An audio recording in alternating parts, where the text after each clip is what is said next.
पुराणों में शंकर जी को पूर्ण ब्रह्म माना है। 17,000 दिन ये शंकर जी मर जाएंगे, उसके बाद एक ब्रह्मांड का विनाश होगा। भस्मासुर की सत्य कथा से भी स्पष्ट हो गया कि शिव जी समृद्ध शक्ति नहीं है।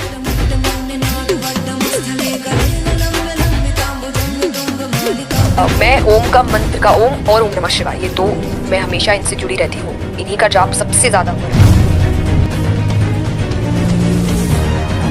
हरे राम रामा राम हरे हरे, हरे कृष्णा कृष्णा कृष्णा हरे। यही नाम भोले बाबा को मिला है नाम जप करने के लिए।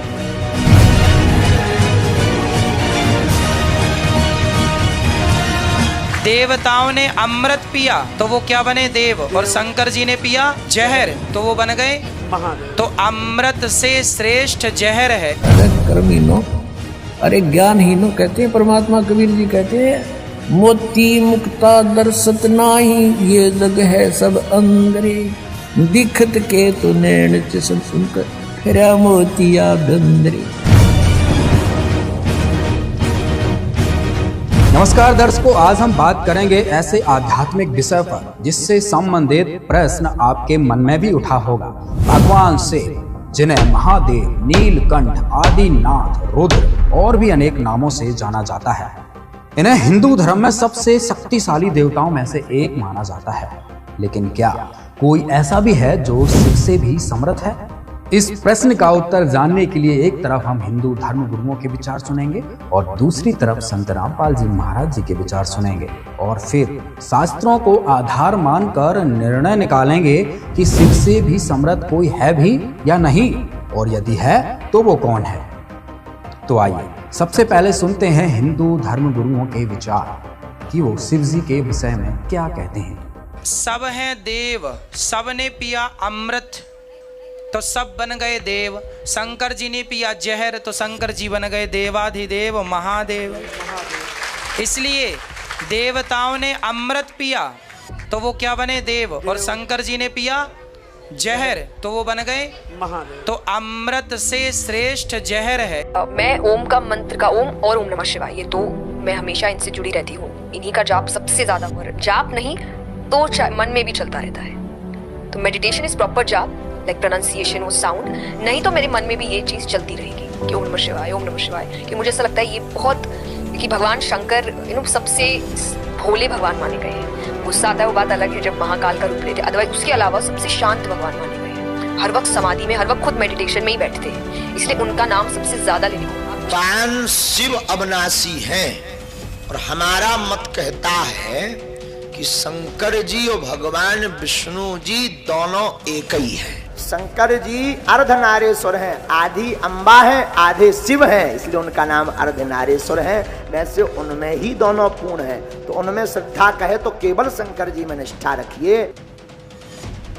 जिसे मनुष्य जीवन मिल गया और उसने अपनी आत्मा के कल्याण के लिए अपने जीवन को उपासना में लगा दिया, वो शिव है।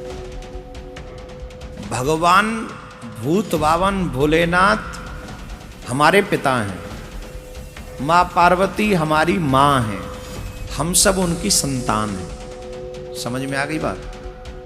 पुराणों में शंकर जी को पूर्ण ब्रह्म माना है, वेदों ने भी माना है, और एक शिव पुराण ही बना दिया गया है। जैसे विष्णु पुराण है ऐसे शिव पुराण भी है।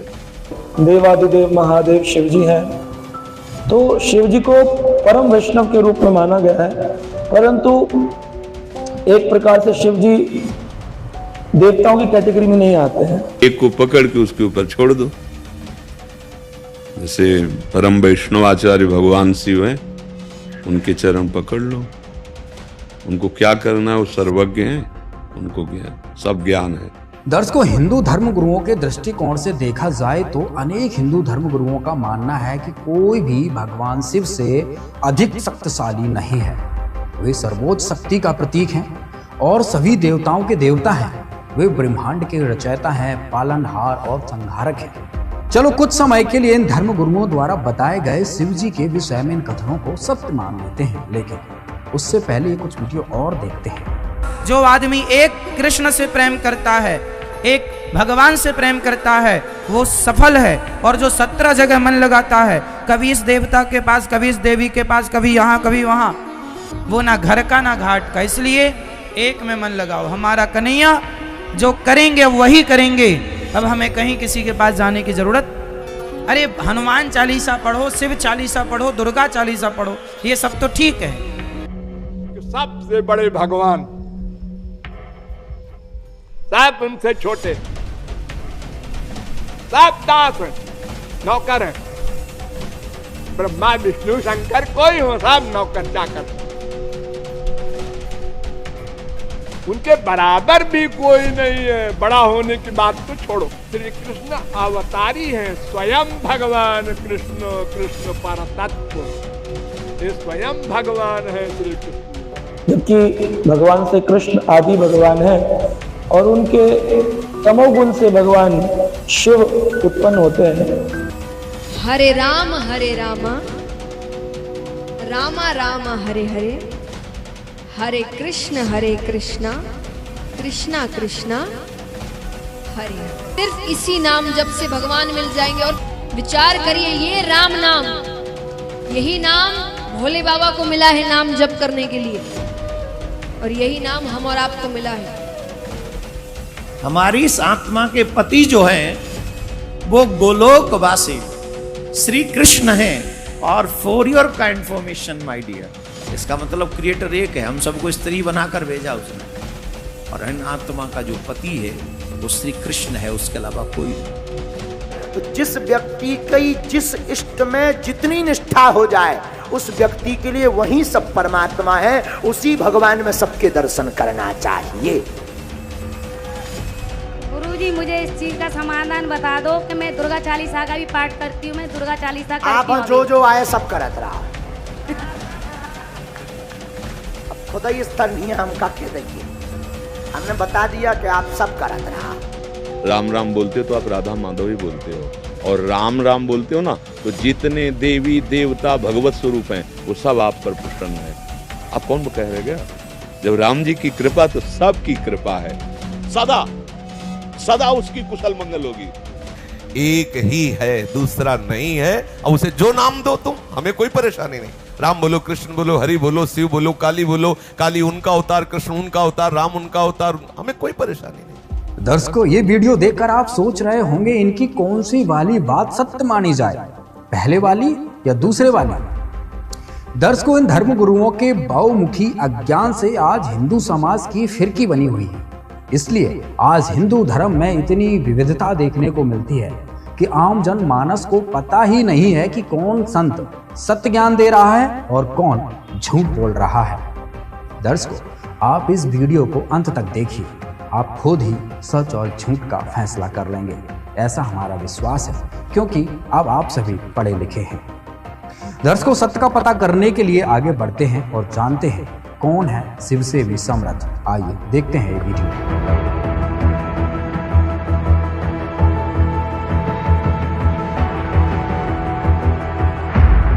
अब इन भगवानों की थोड़ी सी सतिथि बताते हैं, इनकी आयु समझाते हैं आपको।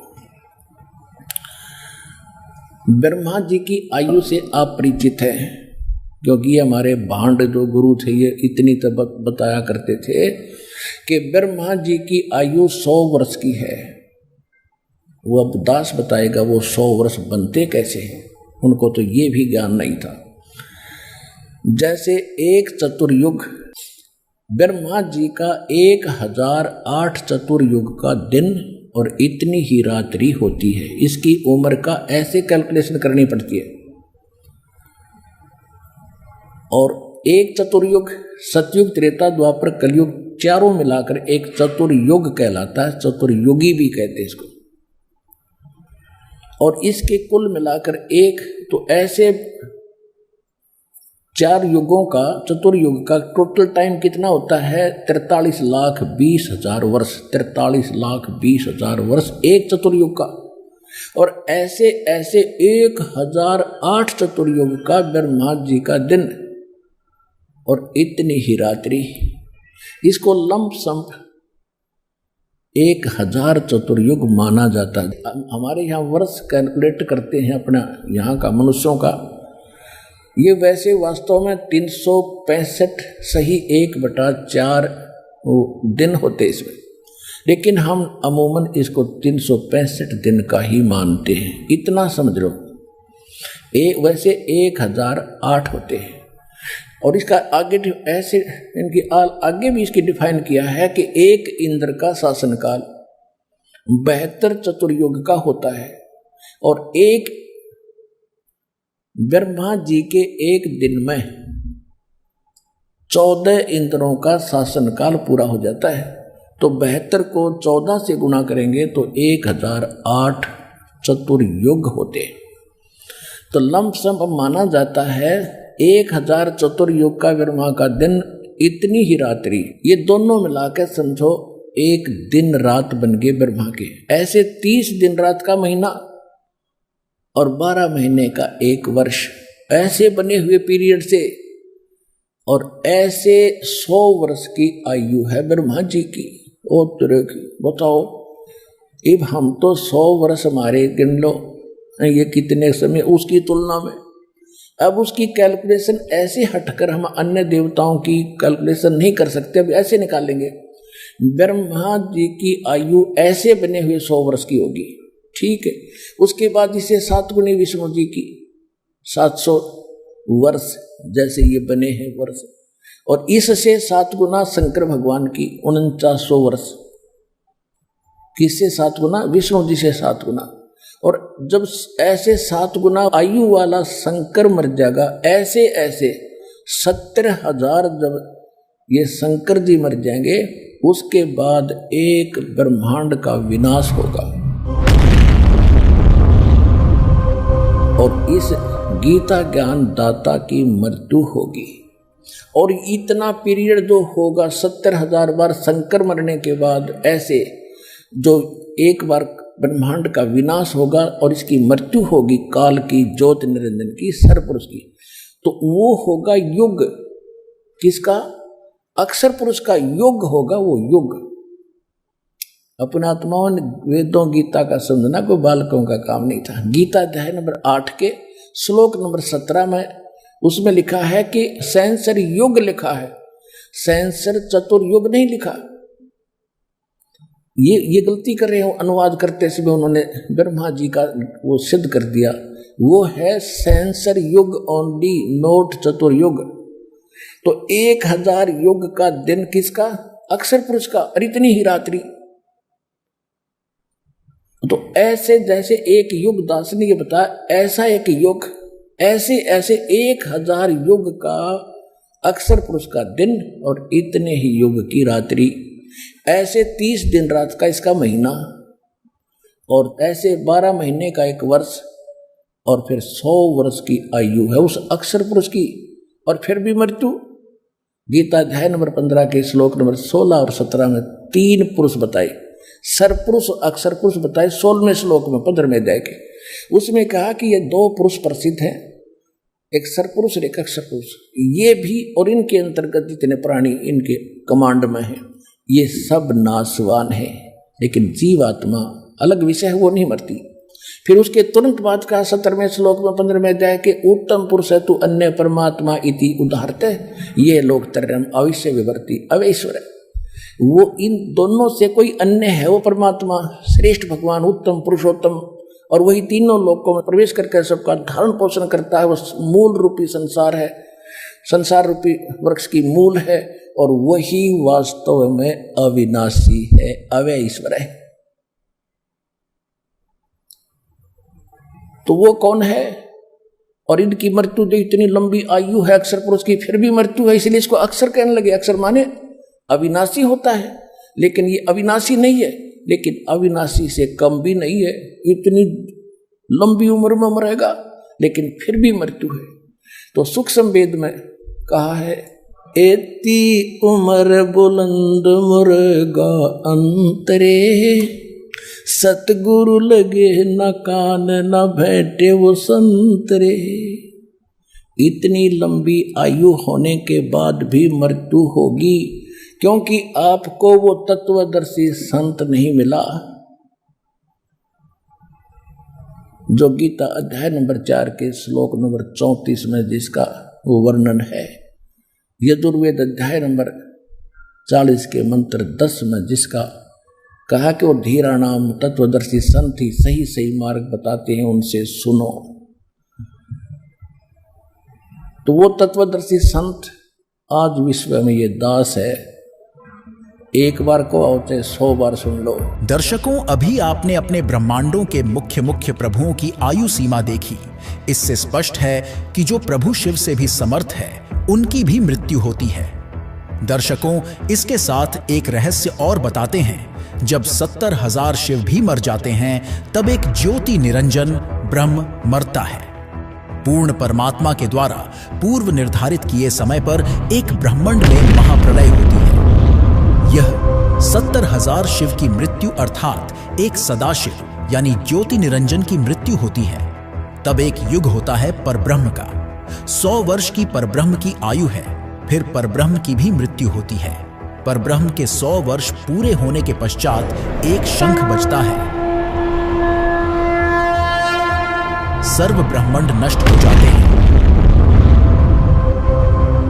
केवल सतलोक व ऊपर तीनों लोक ही शेष रहते हैं। इस प्रकार कबीर परमात्मा ने कहा है कि अरबों तो ब्रह्मा गए, 49 कोटि कन्हैया, 7 कोटि शंभु गए, मोर एक नहीं पलैया। इसका भावार्थ है कि 343 करोड़ त्रिलोकीय ब्रह्मा मर जाते हैं, 49 करोड़ त्रिलोकीय विष्णु मर जाते हैं तथा 7 करोड़ त्रिलोकीय शिव मर जाते हैं। तब एक ज्योति निरंजन काल ब्रह्म यानी कि ब्रह्मा विष्णु शिव के पिता की मृत्यु होती है, जिसे गीता जी के अध्याय 15 के श्लोक 16 में क्षर पुरुष नाशवान भगवान कहाँ है, इसे ब्रह्म भी कहते हैं। तथा इसी श्लोक में जिसे अक्षर पुरुष अविनाशी कहाँ है, वह पर ब्रह्म है जिसे अक्षर पुरुष भी कहते हैं। अक्षर पुरुष अर्थात पर ब्रह्म भी नष्ट होता है।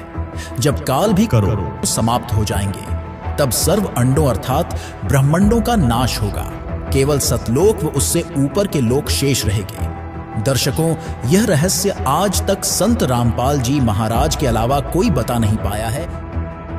दर्शकों, अब आपको दिखाते हैं कि शिव जी समेत अन्य प्रभु कितने समर्थ हैं। देखिए यह वीडियो।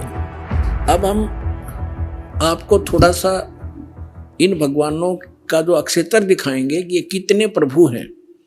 जैसे एक ब्रह्मांड होता है, एक ब्रह्मांड में कौन कौन सी स्थिति है वो देखिएगा। ये एक ब्रह्मांड का लघु चित्र है। इस ब्रह्मांड का अंडे जैसी शकल है, अंडे आकार है, अंड आकार है। ये देखिए ऐसा है यहाँ तक। ये इसको अंड भी कहते हैं, इसको ब्रह्मांड भी कहते हैं। और इस ब्रह्मांड के अंदर जो व्यवस्था है वो हमारे शरीर के अंदर हम देख सकते हैं, जब हम हमारे इन चैनलों को, कमलों को ऑन कर लेंगे मंत्रों की साधना करके। तो इसलिए इसको पिंड, शरीर को पिंड कहते हैं। जैसे एक टेलीविजन के अंदर कहीं भी कार्यक्रम हो रहा हो, वो कार्यक्रम हो रहा कहीं और देख हम टीवी पर सकते हैं, ऐसे ये शरीर हमारा है। तो पूरे ब्रह्मांड का जो नक्शा है इस पिंड के अंदर है। इसको पिंड भी कहते हैं, इसको अंड आकार है इसलिए अंड भी इसी को कहते हैं।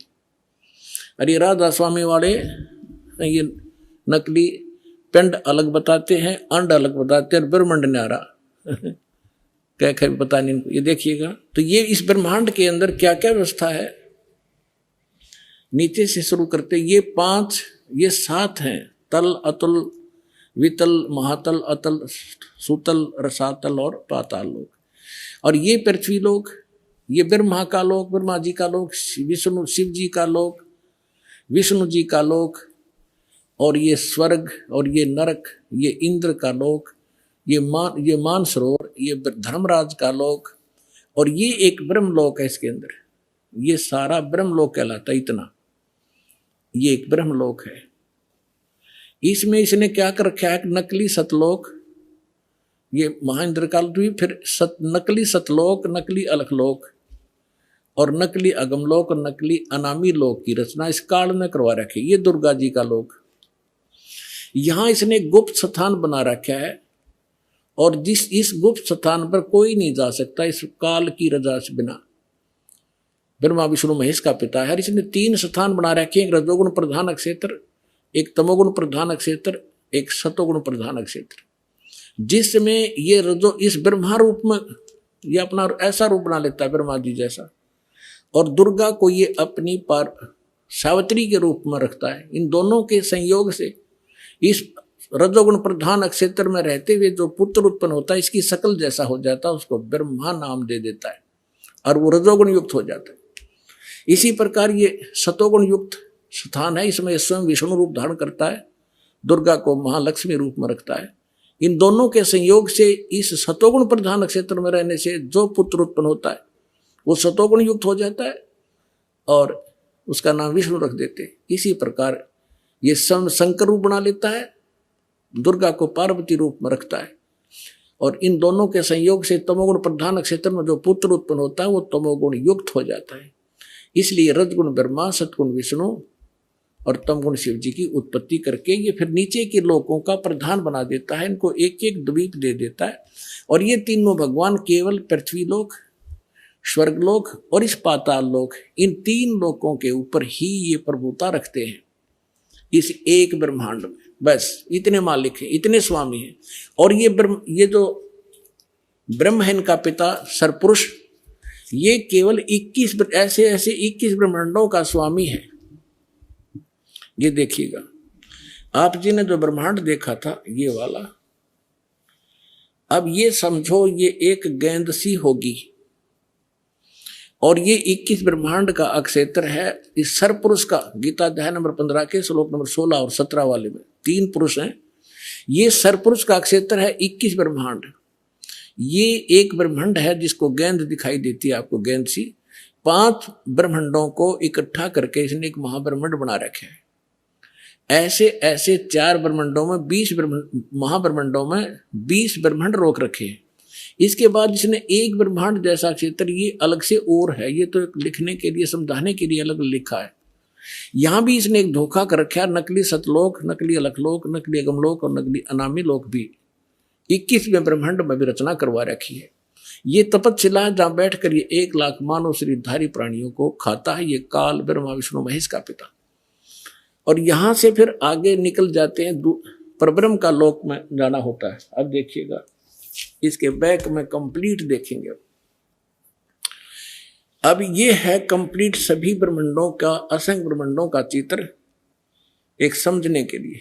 अब जो आपने देखे थे वो 21 ब्रह्मांड, अब ये है 21 ब्रह्मांड। ये सरपुरुष का क्षेत्र है, सरपुरुष का, बस इतना, ये इतना।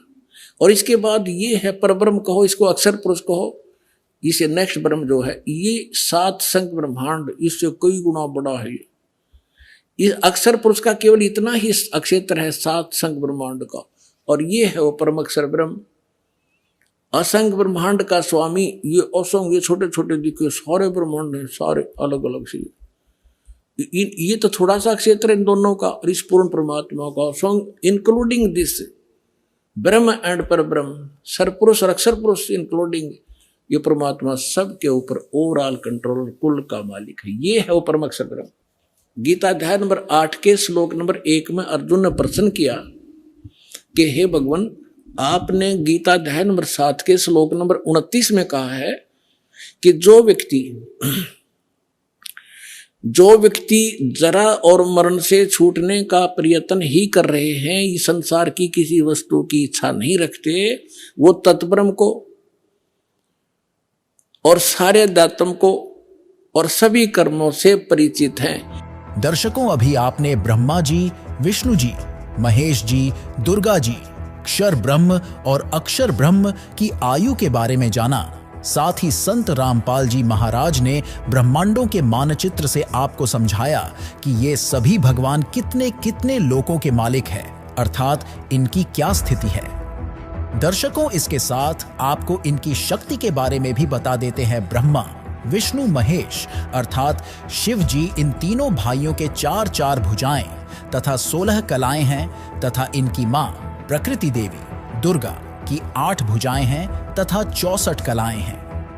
तीनों देवों के पिता यानी कि देवी दुर्गा के पति ब्रह्म अक्षर पुरुष की 1000 भुजाएं हैं तथा 1000 कलाएं हैं तथा 21 ब्रह्मांडों का प्रभु है। पर ब्रह्म अक्षर पुरुष की 10,000 भुजाएं हैं तथा 10,000 कला हैं तथा 7 शंख ब्रह्मांडों का प्रभु है। प्रत्येक प्रभु अपनी सर्व भुजाओं को समेटकर केवल 2 भुजाएं भी रख सकते हैं तथा जब चाहें सर्व भुजाओं को भी प्रकट कर सकते हैं। इससे स्पष्ट है कि शिव जी से समर्थ दुर्गा जी हैं और दुर्गा जी से समर्थ सदाशिव यानी ब्रह्म है और ब्रह्म से समर्थ पर ब्रह्म है और परब्रह्म से समर्थ परम अक्षर ब्रह्म है, अर्थात शिव जी से ऊपर 4 भगवान और हैं। इससे स्पष्ट हुआ शिव जी समर्थ भगवान नहीं हैं। दर्शकों, इतने सारे प्रमाणों से यह पता चल गया कि शिव से भी कई और प्रभु समर्थ हैं, जिनमें सबसे समर्थ परम अक्षर ब्रह्म है। ये परम अक्षर ब्रह्म कौन है, इसकी जानकारी वीडियो के अंत में हम आपको बताएंगे। लेकिन उससे पहले ये देखते हैं कि जो लोग शिव जी को सबसे शक्तिशाली भगवान मानते आ रहे थे या आज भी भगवान मानते हैं, तो भगवान शिव को समर्थ सर्वशक्तिमान मानने का कोई ना कोई पैमाना तो होगा। तो उस पैमाने को नापने के लिए शिव जी की कुछ लोक प्रसिद्ध कथाएं सुनते हैं, जिनको आपने हजारों बार सुना होगा। तो आज भी सुनकर स्वयं निर्णय करना कि क्या शिव जी समर्थ शक्ति हैं, जैसा कि हमें हजारों वर्षों से हिंदू धर्म गुरुओं द्वारा बताया गया। सुनिए रोचक कथा।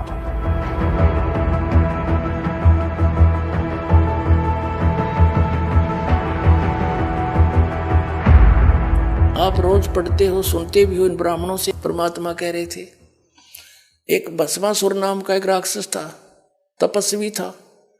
राक्षस तब पाछा बना, जब ये उसका पुजारी थे, ये कर्म करेगा। उसने भगवान शिव के गेट के सामने ऊपर को पैर नीचे को सिर करके सिरासन पर 12 वर्ष तप किया। उससे पहले हजारों वर्ष कैलाश पर बैठकर तप कराया था पर्वत पर। वहां नहीं सुनाई हुई तो उसके बारे में आगे धरना दे दिया गेट के सामने शिव जी के। 12 वर्ष जब ऊपर को पैर नीचे को सिर किए हठ योग करता रहा। एक दिन पार्वती जी ने कहा, भगवान आप तो समर्थ हैं, आपका पुजारी क्या मांगता है, इसको दो फारिग करो। 12 वर्ष हो गए, इसने यहाँ आपकी कितनी घोर तपस्या कर रहा है। अब शिव जी बोले, बोलो भाई क्या मांगता है। अब भस्मासुर ने कहा, जी ऐसे नहीं, वचनबद्ध हो जाओ प्रभु, तब मांगो। भगवान शिव ने सोचा, भाई क्या मांगेगा, एक सिद्धि और मांग लेगा, दे दूंगा। बोल भाई वचनबद्ध हो गया, छोड़ पीछा मेरा। तो वचनबद्ध होते ही खड़ा हो गया और कहने लगा, जी ये भस्म कड़ा दे दो जो आपने पहन रखा है। उसमें क्या शक्ति थी कि उस भस्म कड़े को, कड़ा था वो जैसे पहन लेते हैं, और उसको जिसके भी सिर पर सिर पर रख के भस्म वो जल जाता था, उसकी राख भी नहीं पाव थी, राख पाव थी। ये पता था उसको भस्मा गिरी को। ये गिरी, पुरी, नाथ, नागा, ओगड़, ये सारे शिव जी तमोगुण के उपासक हैं। तो भगवान शिव ने सोचा, जंगल में रहता है, साधक है, अपने बचाव के लिए लेता होगा। अब निकाल दिया, वचनबद्ध हो ही रहे थे कि ले भक्त ले ले। अब जब उसके हाथ में आ गया ना भस्म कड़ा, तब वह त्योर बदल गया और हंसा एक दुष्ट की तरह, हा हा हा, ले शंकर हो ले होशियार, तुझे भस्म करूंगा और पार्वती को पत्नी बनाऊंगा। मैं इसी उद्देश्य से भक्ति कर रहा था। अब कबीर साहब कहते हैं कि माता को घर नहीं ठहराई। ऐसे दुष्ट अपनी माँ को, यानी जिसकी पूजा करे उसकी पत्नी तो माँ के तुल्य होती है, और उस पर नजर बुरी। और कहते हैं शिव शंकर से योगी समझ नहीं पाए, ये को बदलिए बैठा है। तो ये अंतर्यामी भी खाक थे, ये ब्रह्मा, यो विष्णु शंकर भगवान के अंतर्यामी थे ये। और इनको मृत्युंजय, कालज, सर्वेश्वर, अजरो अमर है, ये महिमा गाया करते हमारे आचार्य शंकराचार्य, ये नकली गुरु। अगर ये विनाशी होता तो भस्मागिरी का आगे भागता क्यों? जब भस्मागिरी ने कहा कि बोले होशियार आ लिया हूं, तुझे मारूंगा, पार्वती को पत्नी बनाऊंगा, भगवान शिव ने खड़ी डांग ठोक दी, फुल स्पीड तो भाग लिया डर के।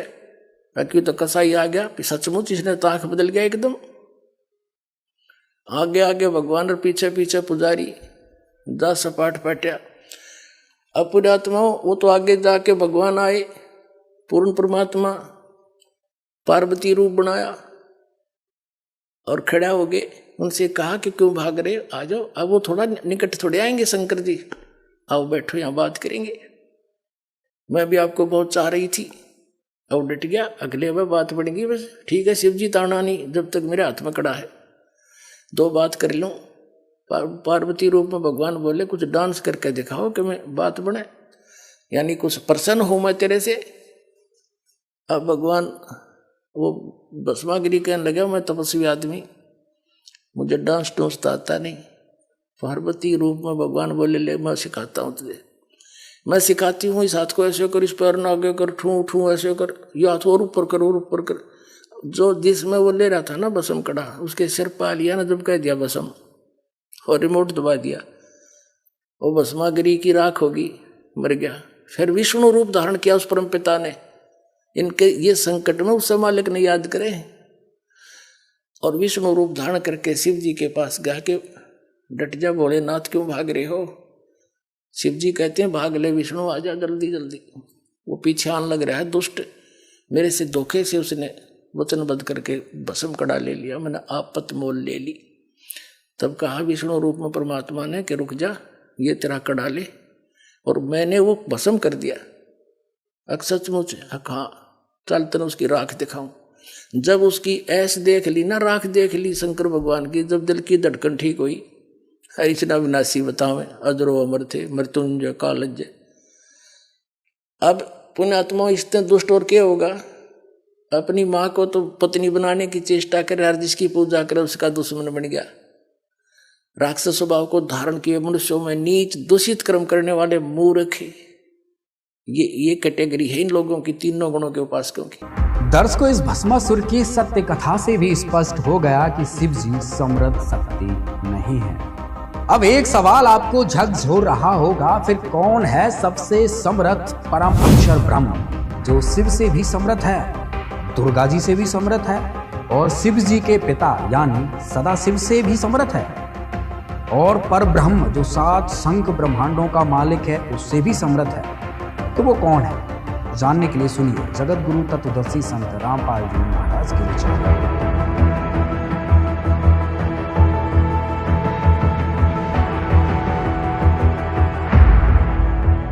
तब 8वें अध्याय के प्रथम मंत्र में अर्जुन ने पूछा फिर किम तत्ब्रह्म, वो तत्ब्रह्म क्या है। 8वें अध्याय के 3रे श्लोक में गीता ज्ञानदाता ने कहा वो परम अक्षर ब्रह्म है। एक सरब्रह्म 21 ब्रह्मांड का स्वामी, इसको सरपुरुष कहो, सरब्रह्म कहो। फिर अक्षर ब्रह्म, उसको अक्षर पुरुष कहो, अक्षर ब्रह्म कहो, वो 7 शंख ब्रह्मांड का स्वामी अभी आपको दिखा था। और वो उत्तम पुरुष तू अन्य परमात्मा इति उदाहरते 15वें अध्याय के 17वें श्लोक में, या गीता अध्याय नंबर 8 के श्लोक नंबर 3 में कहा कि वो परम अक्षर ब्रह्म है। देखो 8वें अध्याय के प्रथम मंत्र में अर्जुन ने पूछा किम तत्ब्रह्म, किम अध्यात्म, किम कर्म पुरुषोत्तम, अधिभूतम च किम प्रोक्तम, अधिदेवम किम उच्यते। इसमें पूछा कि वह ब्रह्म क्या है, वो तत्व ब्रह्म के है। अब गीता ज्ञानदाता ने 8वें अध्याय के 3रे श्लोक में बताया, 8वें अध्याय के 3रे श्लोक में वो परम अक्षर ब्रह्म है। अपने आत्मा इतना गजब का ज्ञान इस अनमोल ग्रंथ में, अमर ग्रंथ में, गीता जी में। और ये नकली श्री कृष्ण जी ने सुप्रीम पावर बताते, श्री कृष्ण जी का था कि इसमें उल्लेख हो ना, गीता में की तो पूजा की विधि भी नहीं है, उसका कोई जिक्र भी नहीं है, सिर्फ 3 गुण बता दिए, रजगुण ब्रह्मा, सतगुण विष्णु, तमगुण शिव जी। अब गीता ज्ञानदाता कौन है, ये ब्रह्म है। ये ऐसे अलौकिक कर्म करता है, किसी के अंदर प्रवेश करके अपना ज्ञान दे देता है। 16 और 17 में 3 पुरुष हैं, 3 भगवान हैं, 3 ब्रह्म हैं। अध्याय नंबर 15 का ये श्लोक नंबर 16 यहाँ पर है। इसमें क्या कि द्वौ इमौ पुरुषौ लोके सर्च अक्षर है एवं च सरे सर्वाणी भूतानि कुटस्थ अक्षर उच्चते 16वां श्लोक। इसका अनुवाद यहां पर क्या ना, इस संसार में नाशवान और अविनाशी भी ये दो प्रकार के पुरुष हैं। अब देखो इन्होंने सर माने नाशवान, अक्षर माने अविनाशी कर दिया। ये लिखना था इस संसार में सर पुरुष और अक्षर पुरुष, ये पुरुषों है ना, ये दोनों संस्कृत में इसके साथ भी लगाया जाता है, अक्षर पुरुष और सर पुरुष। ये और इनको देखें तो नाशवान और अविनाशी ये दो प्रकार के पुरुष है। पुरुष माने परमात्मा है, प्रभु है, भगवान है, ईश है, स्वामी है। और संपूर्ण प्राणियों के शरीर तो नाशवान है, जीवात्मा अविनाशी कहा जाता है। अब क्या है, ये सरपुरुष कितना मालिक है, अक्षर पुरुष कितना मालिक है, और परम अक्षर। अब तीसरा कौन है, वो तीसरा पहले दिखाते हैं आपको। तीसरा जो है वो परम अक्षर पुरुष है। अब यहां आपने 15वें अध्याय के 16वें श्लोक में दो पुरुष हैं, सरपुरुष और अक्षर पुरुष।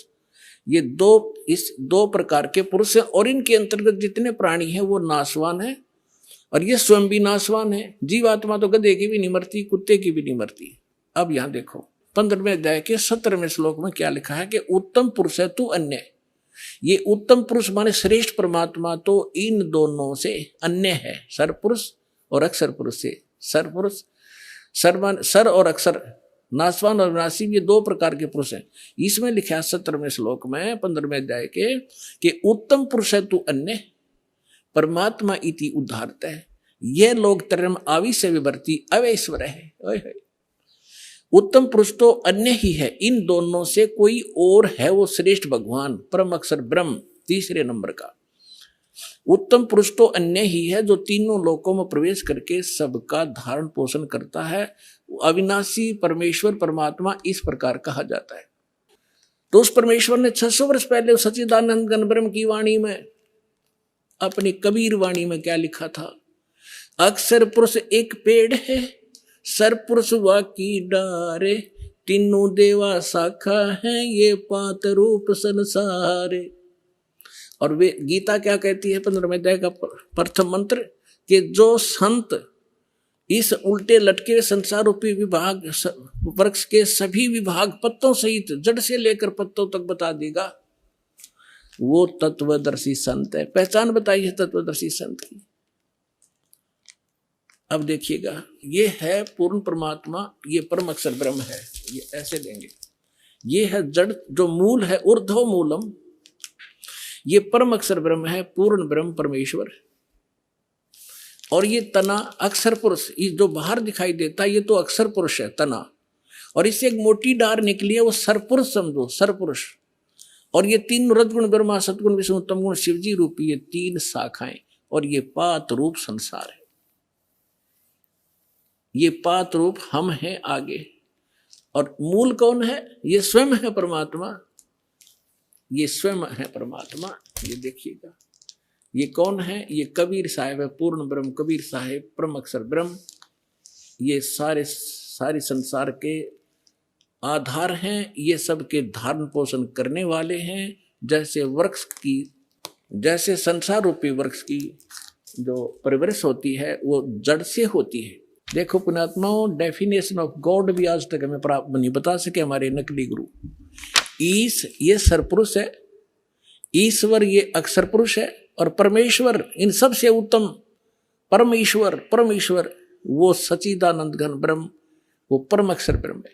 अब यहां बता रहे हैं कुछ परमेश्वर के ध्यान, उसकी भक्ति करने से उसको प्राप्त होता है। दर्शकों, कौन है शिव से भी समर्थ, इसका जवाब अब आपको मिल गया है। और अब आप कोई भी शिव भक्त हो उसको समझा सकते हैं कि शिव जी मात्र 3 लोक के भगवान हैं। सदाशिव यानी काल ब्रह्म 21 ब्रह्मांड के भगवान हैं, और कबीर परमेश्वर सर्व ब्रह्मांडों के भगवान हैं। जैसा कि आपको संत रामपाल जी महाराज ने आपके अपने ही सनातन धर्म के पवित्र शास्त्रों से प्रमाणित करके दिखाया। दर्शकों, ये वीडियो बनाने का उद्देश्य बस इतना है कि हिंदू समाज सनातन धर्म की ओर लौट आए, वेदों और गीता अनुसार भक्ति करे, ना कि किसी भी गुरु के कहने से आंख बंद करके कुछ भी भक्ति क्रिया करने लगे। ये कोई हार जीत की लड़ाई नहीं है, ये आपकी जिंदगी बचाने की लड़ाई है। सनातन धर्म को बचाने की लड़ाई है। सत्य दिखाना हमारा कर्तव्य है। समझना, सोचना, सत्य को परखना, सच को स्वीकार करना, ये आपकी बुद्धि और विवेक पर निर्भर करता है। दर्शकों, इस वीडियो में बस इतना ही। बने रहिए हमारे चैनल के साथ। धन्यवाद।